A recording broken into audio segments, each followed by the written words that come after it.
L'Indre, quel beau pays. Le plus grand champ missionnaire tzigane au monde. Plus de 50 millions de tziganes. Pourtant, nous sommes que 6 personnes au niveau de la mission, la plus petite équipe, qui comporte Ladin Blivet, Jojo Guilloire, Ludovic Caplot, Henri Courrèges, Tony Presta et moi-même. Et des frères qui travaillaient bien avant nous parce que l'œuvre a duré 52 ans. Et le Seigneur a apporté dans ce pays une riche bénédiction. Des quantités de convertis, de serviteurs de Dieu, et il y a un grand réveil qui s'est passé là-bas et un grand bouleversement.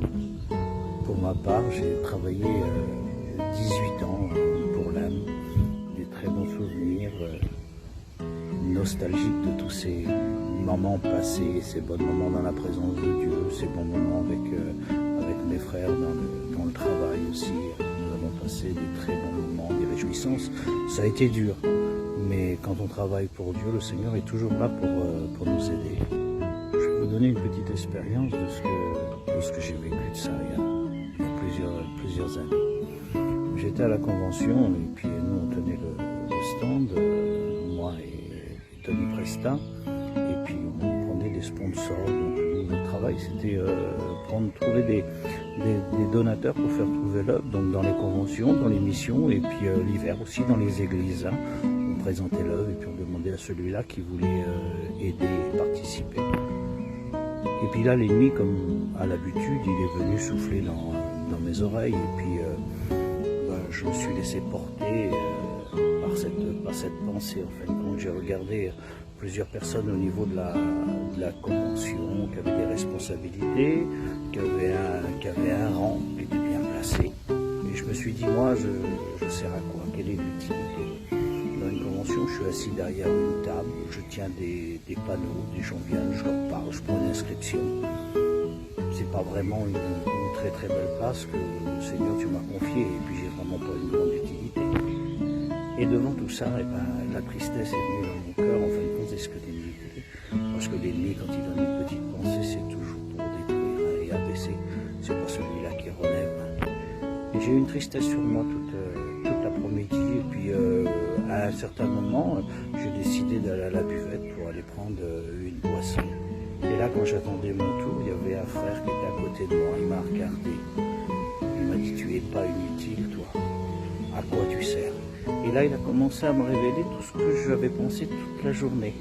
Il m'a dit, quelle utilité d'être assis derrière, de parler aux gens, de prendre une inscription. Il dit, t'as pas vraiment une bonne place aussi, t'as pas vraiment bien placé. Hein. Et puis tout ce que j'avais pensé dans l'après-midi, c'est ce que le frère était en train de me dire. Et je le regardais parce que je savais que le Seigneur avait quelque chose à me dire, parce que le frère ne me disait pas ça pour m'abaisser, j'en étais bien conscient. Il m'a dit, c'est pas important du tout, tu es assis derrière une table, il y a un foyer qui vient, une femme ou un homme, et puis tu commences à lui parler, lui présenter l'œuvre, et puis ils veulent s'engager dans l'œuvre de Dieu. Il dit personnellement, ils s'engageront dans l'œuvre de Dieu. Et puis commençons à parrainer un enfant, un serviteur ou un étudiant, et éventuellement. Et là, cette famille s'engage dans le travail de Dieu. Il dit financièrement, ils aident l'œuvre de Dieu. Et il dit place cette œuvre dans les mains de Dieu chaque jour. Et ça devient un sujet de prière et de bénédiction pour eux. En travers ça, il y a un petit enfant qui est extrêmement pauvre, qui est dans la misère et qui va être sorti de cette misère. Il va être passé dans le pensionnat, il va avoir le boire, le manger. Quand il va être malade, il va être soigné, il va aller à l'école, il va apprendre à lire. Mais ce petit enfant, c'est pas un chrétien. Et puis il va écouter parler du Seigneur. Et lui, il va faire cette rencontre avec le Seigneur. Et quand il aura fait cette rencontre avec le Seigneur, parce que je sais très bien que les enfants que la mission parraine ne sont pas privés de leurs parents, donc il ira voir ses parents. Et il témoignera en plus de l'amour de Christ. Et comme c'est un pays c'est un homme qui est très, très adroit, quand il m'a parlé, puis il était poussé par les mots de Dieu. Et il dit en plus, ils vont venir voir, ils vont venir écouter, et probablement que l'évangile va rentrer dans ce foyer, parce qu'il dit, je sais que c'est comme ça que ça se passe. Parce qu'il dit, là-bas en Inde, on ne peut pas aller annoncer l'évangile comme ça. C'est par le biais des enfants, parce que sinon on ne pourrait pas rentrer dans les villages. Mais par contre, il dit, le diable te dit que tu n'as pas d'importance. Il dit, tu encourages des gens ici à s'engager dans l'œuvre de Dieu, à placer un mouvement chaque jour dans la prière, à sortir un enfant de la misère, à l'arracher des griffes de Satan. Et cet enfant, c'est lui qui va les convertir, sa famille. C'est lui qui va parler du Seigneur Jésus.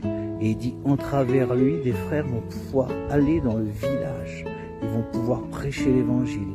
Et des quantités de personnes vont se convertir. Mais tu te dis que tu n'as aucune utilité. Moi, il dit, je vais te dire quelque chose. Il dit, tu es dans le plan de Dieu. Il dit, c'est là que le Seigneur t'a placé.